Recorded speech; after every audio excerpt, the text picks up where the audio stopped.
ಒಪ್ಪಿಗೆ ಮಾಡಬೇಕಾದ್ರೆ ನನಗೊಂದು 3 ಪಾಯಿಂಟ್ಸ್ ಇತ್ತು. ಒಂದು, ರಾಘು ಸರ್ ಫೋನ್ ಮಾಡಿ, ಪ್ರಿಯಾ ಈ ಥರದೊಂದು ಸಿನಿಮಾ ಇದೆ, ಒಮ್ಮೆ ಕತೆ ಕೇಳು ಅಂತ ಅಂದರು. ಶೋರ್ ಸರ್ ಅಂತ ಅಂದೆ. ಆವಾಗ ನನಗೆ ನಿರ್ದೇಶಕರು ಫೋನ್ ಮಾಡಿದಾಗ, ಸರ್ ಬನ್ನಿ ಕತೆ ಕೇಳ್ತೀನಿ ಅಂತ ಅಂದಾಗ, ಅವ್ರು ಮಾತಾಡಬೇಕಾದ್ರೆ ಕತೆ ಮುಗಿಯೋಷ್ಟೊತ್ತಿಗೆ ನನ್ನ ಮನಸ್ಸಲ್ಲೇ ನಾನು, ಸರ್ ಪ್ಲೀಸ್ ಈ ಸಿನಿಮಾನ ನನಗೆ ಬೇಡ ಅಂತಲೇ ಹೇಳ್ಬೇಡಿ, ನನಗೆ ಬೇಕೇ ಬೇಕು ಅನ್ನೋಷ್ಟು ಇಷ್ಟ ಆಯಿತು. ಕಾರಣ, ಈ ಸಿನಿಮಾದಲ್ಲಿ ಒಂದು, ನಾನು ಶಿವನ ಭಕ್ತೆ, ಶಿವನ ಬಗ್ಗೆ ತುಂಬ ವಿಷಯಗಳಿದೆ. ಎರಡನೇದು, ಎಲ್ಲ ಕಲಾವಿದರಿಗೂ ಸಿನಿಮಾ ಮಾಡಬೇಕಾದ್ರೆ ಒಂದು 4-5 ಸೀನಲ್ಲಿ ಬಂದುಬಿಟ್ರೆ ಸಾಕು ಅನಿಸುತ್ತೆ. ಬಟ್ ಕೆಲವೊಮ್ಮೆ ಫುಲ್ ಸಿನಿಮಾ ನಮಗೆ ಅವಕಾಶ ಸಿಕ್ಕಿದಾಗ ನಮ್ಮ ಪರ್ಫಾರ್ಮೆನ್ಸ್ನ ಆಡಿಯನ್ಸಿಗೆ ರೀಚ್ ಮಾಡೋಕ್ಕೆ ಒಂದು ಅವಕಾಶ ಸಿಗುತ್ತೆ.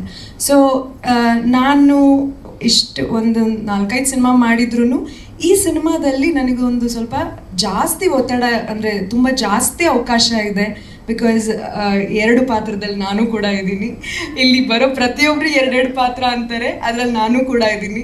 ಒಂದು ಹಳ್ಳಿ ಹುಡುಗಿಯಾಗಿ, ಇನ್ನೊಂದು ಸಿಟಿ ಹುಡುಗಿಯಾಗಿ. ಬಟ್ ಡಬಲ್ ಆ್ಯಕ್ಟಿಂಗ್ ಥರನೇ ಇರುತ್ತೆ.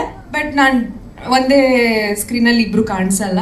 ಒಟ್ಟು ನನಗೆ ಅವಕಾಶ ಸಿಕ್ತು 2 ರೀತಿಯಲ್ಲಿ ಒಂದೇ ಸಿನಿಮಾದಲ್ಲಿ ನೋಡೋ ಅಂಥದ್ದು. ಅದನ್ನು ಕೇಳಿದ ತಕ್ಷಣ, ಅಯ್ಯೋ ಇದನ್ನ ಬಿಟ್ಟರೆ ಸಿಗಲ್ಲ ಈ ಥರ ಅವಕಾಶಗಳು ಕೆಲವೊಮ್ಮೆ ಕಲಾವಿದರಿಗೆ ಅಂತ ಹೇಳಿ, ಅದು ಭಾಳ ಖುಷಿಯಾಗಿದ್ದ ವಿಷಯ ಫಸ್ಟ್. ಆಮೇಲೆ ನನಗೆ ರಾಘು ಸರ್ ಜೊತೆ ಆ್ಯಕ್ಟ್ ಮಾಡಬೇಕು ಅನ್ನೋದು ನನಗೆ, ನಾವು ಚಿಕ್ಕ ವಯಸ್ಸಿಂದನೂ, ಸರ್ ಮತ್ತೆ ಹೇಳ್ಬಿಡಿ, ನಾವು ಚಿಕ್ಕ ವಯಸ್ಸಿಂದನೂ ತುಂಬ ಇಷ್ಟಪಟ್ಟು ಬಂದಿರೋದು. ಸೊ ನಮಗೆ ರಾಘು ಸರ್ ಜೊತೆ ಅವಕಾಶ ಸಿಕ್ಕಿದಾಗ ನನಗೂ ಭಾಳ ಖುಷಿ ಆಯಿತು, ಅವ್ರ ಜೊತೆ ಸ್ಕ್ರೀನ್ ಶೇರ್ ಮಾಡಿದಾಗ. ಆಮೇಲೆ ಸೆಟ್ಟಲ್ಲಂತೂ ನಂಗೆ ತುಂಬಾ ಖುಷಿ ಇತ್ತು ಈ ಸಿನಿಮಾ ಮಾಡಬೇಕಾದ್ರೆ. ನಾನೊಬ್ಳು ಕಲಾವಿದೆಯಾಗಿ, ಆ್ಯಕ್ಟ್ರೆಸ್ ಆಗಿ ಫೀಲೇ ಆಗಲಿಲ್ಲ.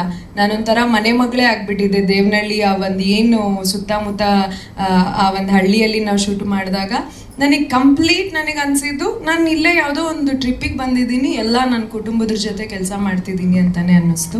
ಸೊ ಅಷ್ಟು ಚೆನ್ನಾಗಿ ನನಗೆ ನೋಡಿಕೊಂಡ್ರು.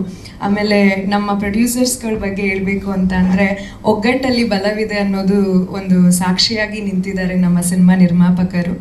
So all the best sir ನಿಮ್ಮೆಲ್ರಿಗೂ. ಸೊ